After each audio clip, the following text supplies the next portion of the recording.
One of the most critical features for any membership site or any SaaS application, user dashboard, admin panels, or realistically any app that either has paying features or sensitive data is restricting access to certain pages or certain features based on user authentication or based on who the user is. In today's video, we're going to learn how to navigate to a page or how to restrict certain features only when the user is logged in or only when the right user is logged in. I should say this is essential for protecting sensitive information and providing a personalized user experience, but not only that, to ensure the right user using the right features. Now, with that being said, you might be asking yourself, hey, what do you need this feature? Well, that's really easy, and restricting access ensures that only the authenticated user or the user that is meant to be using that feature or that is meant to be looking at the page or that piece of information can see the specific content that they should be looking at.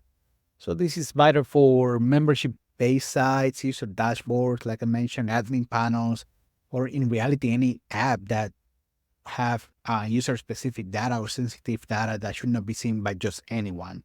So in today's video, we will dive into the implementation. I will talk to you about some of the design aspects that you should consider. All right, we're here. We're watching Tasker Lab, which is one of my upcoming masterpieces. Is a project manager for freelancers or small and medium businesses. But we're not going to focus on the advertising portion of this. We're going to focus on the functionality that we're trying to build. So the first thing that we're going to do is we're going to create a workflow here that is going to create a new project. Actually, let me take that back.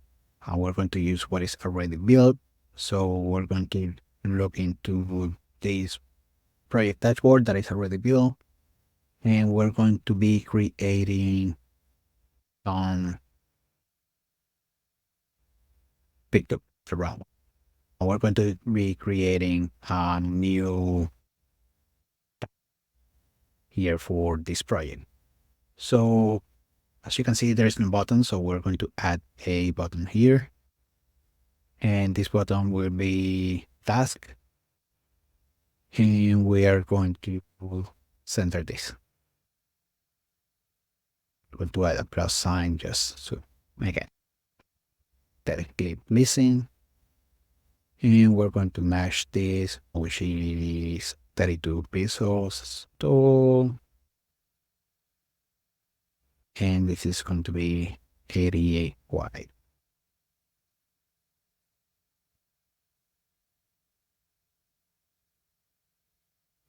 All right, that should be enough. So when we press this button, we're going to create a new task for this project. So we're going to come here and we can add different constraints. So it's either whenever the user is logged in. So any user that is logged in is able to add a new task to this project. Is it the best use of this constraint? Not really.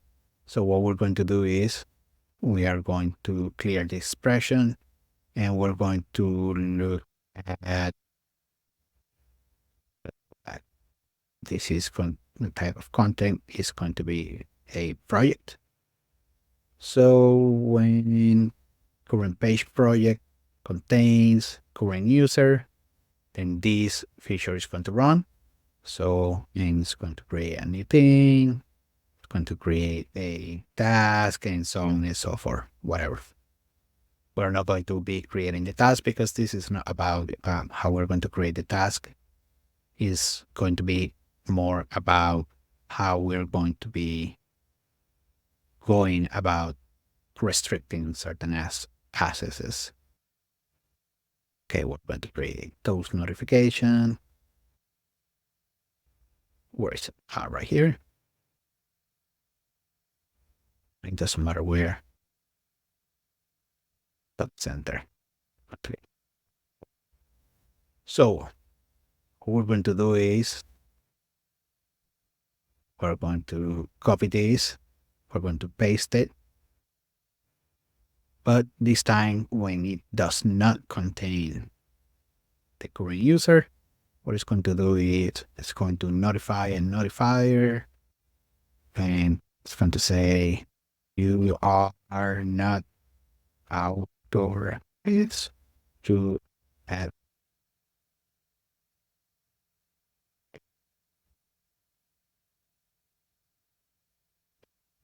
All right, and we're going to try. And let me see if I built already the navigation for this. So we're going to go to the CRM. We're going to add a task, and it will say you are not authorized to add task to this project. All right, cool. So we're going to go to this to the backend. We're going to make sure that yep, okay, there's some sign. So we're going to look that count up, and we're going to try to add a authorized. Interesting. I don't know what. Oh, what's going to happen is that when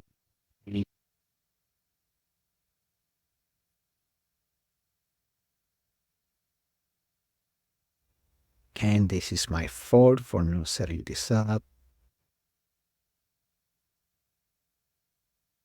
To go to the page dashboard, and it's going to turn to parent group project.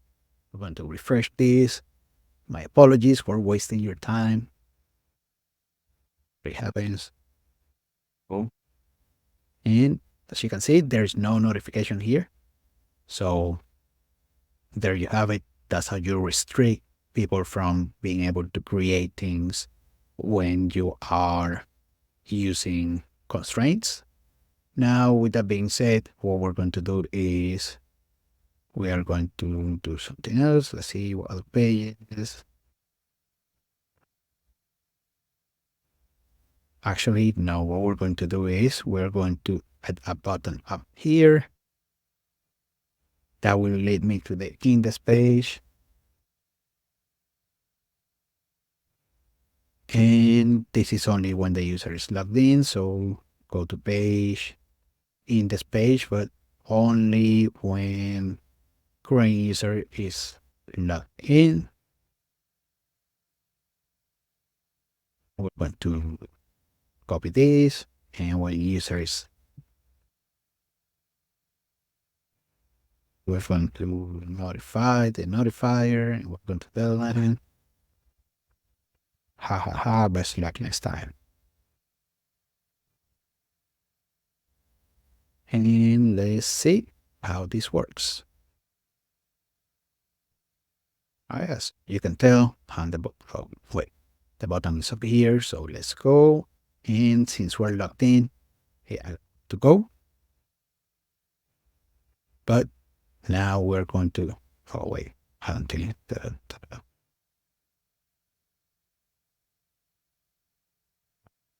now this is set up. Let's create a button here for,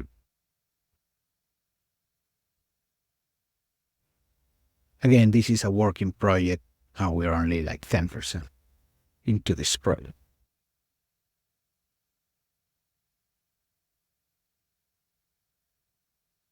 So we got log out button, and we're going to log the user out. So going back, as you can tell, it's still taking me to the index page. So there's nothing after version test. So we're in the index page.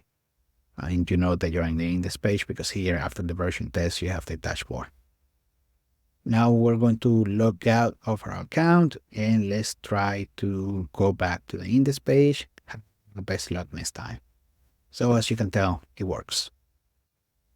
So there you have it. This is how you create these kind of constraints to make sure that only the right person that is meant to do the task is able to do it, or the right person that is supposed to go to a page or create something is able to do it.